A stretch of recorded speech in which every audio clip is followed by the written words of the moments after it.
রাজনীতি বা নির্বাচনের মাঠে এখন সবচেয়ে বড় বিপাকে এনসিপি।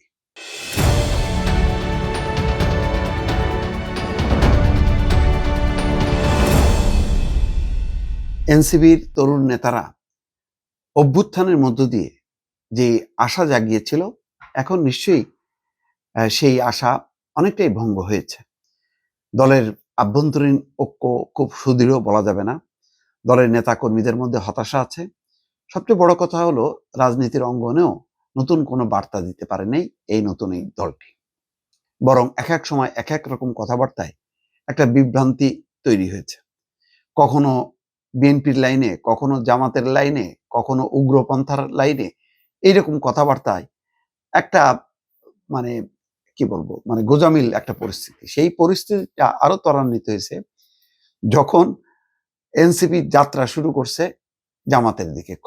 খবর হলো এই যে বিএনপির সাথে আসন সমঝোতা হয়নি। তারা যে পরিমাণ আসন চায় বিএনপির পক্ষে সম্ভব না, জামাতের পক্ষে সম্ভব। কারণ জামাতের সাথে সম্ভবত ওই ইসলামী আন্দোলন, চরমনাই পীরের দল এবং মামুনুল হক, তাদের ঐক্য হচ্ছে না। তারা অনেক বেশি সংখ্যক আসন তারা চায়। এখন যদি 30-35টা বা 40টা আসন দেয়, এনসিপি সন্তুষ্ট। এনসিপি সেই ক্ষেত্রে নির্বাচনে হয়তো ভালো করবে, তুলনামূলক ভালো করবে, কিন্তু রাজনীতিটা কোথায় যে দাঁড়াবে, এমনিতেই একটা অস্থির অবস্থা। এবং যখনই বিএনপি দিকে টার্ন করবে, সমঝোতা করবে, এনসিপির মধ্যে কিন্তু আরো ভাঙন ত্বরান্বিত হবে। কারণ এনসিপি যে কথা বলে জোট গঠন করলো, সেটা হলো তারা বলছে যে আমরা আসন পাই বা না পাই, আমরা একটা স্বতন্ত্র ধারা আমরা তৈরি করলাম, আমরা রাজনীতিতে সবসময় একটা নিয়ামকের ভূমিকা থাকবো, সেটা আমরা আসন না পেলেও।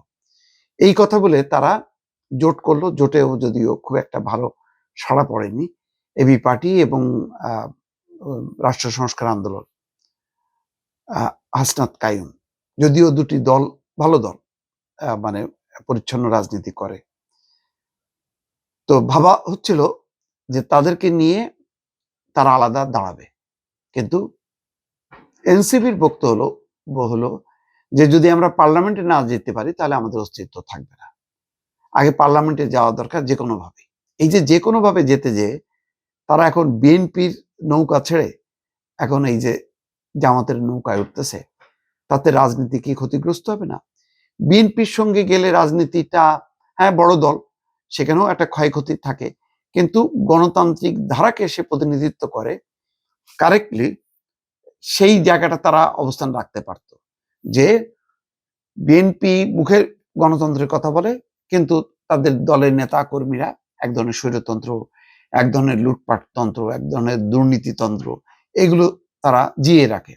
এই কথা বলে একটা সৎ গণতান্ত্রিক আদর্শিক দল হিসেবে পরিস্ফুটিত হওয়ার একটা সম্ভাবনা ছিল যদি বিএনপির সাথে নির্বাচনী সমঝোতায় দিত। কারণ তারা তো শাপলা প্রতীক নিয়ে নির্বাচন করবে, ফলে তাদের একটা আলাদা একটা স্বতন্ত্র অস্তিত্ব থাকতে পারত। কিন্তু জামাতের সঙ্গে গেলে যে ট্যাগটা লাগবে, যে এটা তো আসলে ওই ভেতরে ভেতরে জামাতে ছিল, এখন সময় মতন তারা জামাতের মধ্যে ঢুকে গেল, সেখানে আলাদা গণতান্ত্রিক শক্তি হিসাবে তারা যে দাঁড়াবে তারও সম্ভাবনা থাকবে না। কারণ ইসলামী রাজনীতিটাই হচ্ছে জামাতের প্রধান রাজনীতি। সেখানে যেহেতু এনসিপির অবস্থানটা দুর্বল, তারা জামাতকে প্রভাবিত করতে পারবে না, কিন্তু জামাত কিন্তু এনসিপিকে প্রভাবিত করতে পারবে।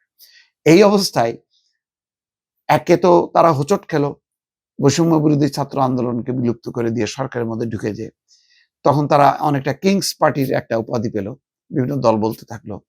তারপরে অবস্থা এমন যে সেই সরকারে থাকা অবস্থায় তারা খুব বিতর্কিত অবস্থার মধ্যে থাকলো, নানা রকম অভিযোগ পাল্টা অভিযোগ থাকলো। যাক, এই আলোচনা না করি।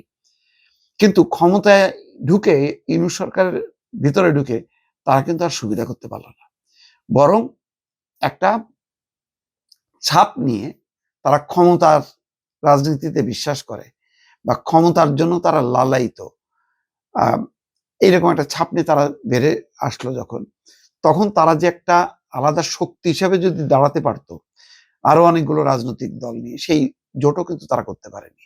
৩টা দলীয় জোট নিছে। এখন এই জোটের যদি এনসিপি যদি বিএনপির সাথে জামাতের সাথে যদি আসন সমঝোতা করে, আমার বিশ্বাস যে রাষ্ট্র সংস্কার আন্দোলন হাসনাত কাইম তারা থাকবে না। এবি পার্টিও না থাকার মানে সম্ভাবনা আছে। কারণ এবি পার্টির সাথে জামাতের একটা মৌলিক দ্বন্দ্ব আছে। জামাতেরই একটা অংশ একটি অন্য একটা আদর্শে তারা স্থাপন করবে, সেই প্রত্যয় নিয়ে কিন্তু তারা এবি পার্টি করেছিল। ফলে এবি পার্টিও হয়তো নাও থাকতে পারে। তো ফলে ৩ জোট করেও এনসিপি কিন্তু বিচ্ছিন্ন হয়ে যাচ্ছে।